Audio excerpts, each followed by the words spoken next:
Alright guys, today we're going to be shooting a Horton Tacoma Trac 150 crossbow. It's about time that somebody has done a review on this crossbow.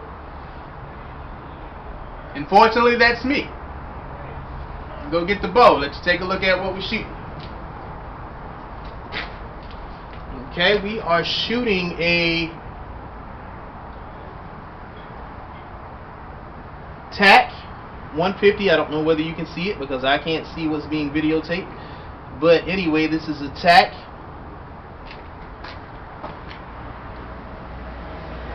Gotta be able to see it. This is a Trac 150 with your stirrup or your foothold when you're cocking the crossbow here. This crossbow is made by Horton. I don't know whether you can see that.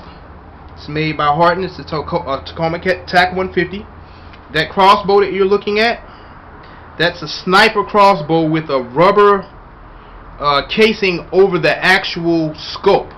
This scope right here is designed to shoot at about 500 yards. But that's just how I do. Crossbows normally peak out at about 50 yards to 100 yards if you're a good shooter. And I'm a good shooter, so anyway, nonetheless, this is the scope that's on there. It's rubber coated. It has a rubber coating over the actual scope. With inside of this scope, it has lit reticles, which means that at nighttime you can turn the crosshair lights on. You know, for elevation, it has your horizon elevation lines or your crosshairs. Here you have your zoom in and out, where you can zoom out to about 3 or 4 football fields in distance to get a close view up of what you're shooting at, even though I don't need that because I'm only shooting at about 50 to 70 yards with this crossbow. This crossbow is again a Tacoma. It is a Tacoma Trac 150. Those are your axles there. Taking a look at the bow from a side view, this is what you're looking at. It's a beautiful bow. I mean, it's a beautiful bow. I mean, the weight is about 5 pounds, 6 pounds per se. You know, I mean, but it's good. It's a good hold. It's a good feel. With this bow, you have to really know how to relax yourself and be relaxed, because any kind of tension with this bow will cause chaos in your shot. Nonetheless, I had to purchase this custom riser here for my crossbow to fit the scope on it. I had to purchase this riser here for this scope. Again, that's your string, your cocking, your string. Keep it maintenance as much as possible. Okay, that right there is what you call your peep and pin sight. Whereas if I want to take the scope off and put my little peep hole in the back so I can look through it and see that little pin, I can use that, but I don't because I use my scope. Again, this is the Horton Tacoma Trac 150 crossbow. Stand back. I don't know what you're seeing, but to say the least, this is the bow. I'm shooting Eastman bolts or arrows with a field point on it, 100 grain if I am correct. I'm not sure, because I brought them a long time ago, and that was last year, 2 years ago, and these are just what I use when I'm doing my thing. A half moon knock. Okay, your limbs or whatever the case is. But anyway, let's get to shooting, and then let's cock this thing and let's see what we can do in the second round.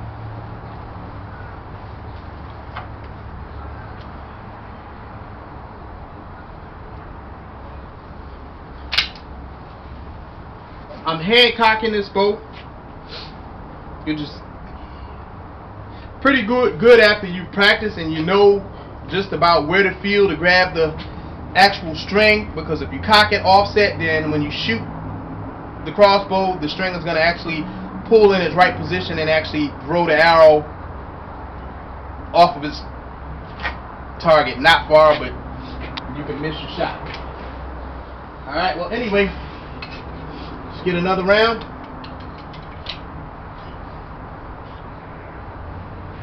Tacoma Trac 150. 150 pounds, shooting at 170 feet per second. Alright, when you're shooting a crossbow, just like you're shooting any kind of a weapon, you have to really be relaxed and you have to know your breathing and how to breathe. I mean, it's almost like yogurt.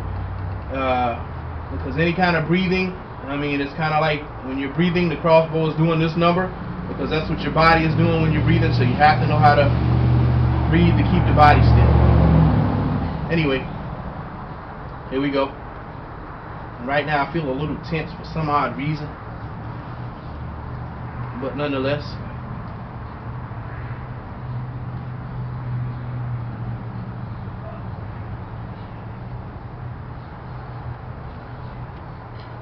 take the safety off.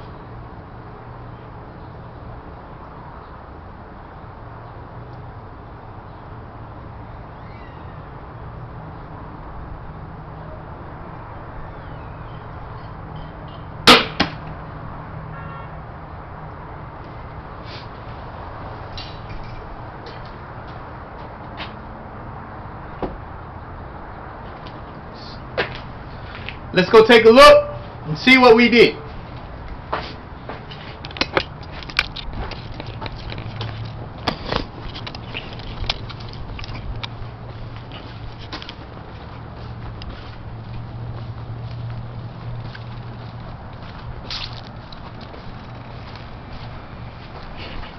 That arrow went through the target. Let's see where it came out on the back. Wow. Obviously it was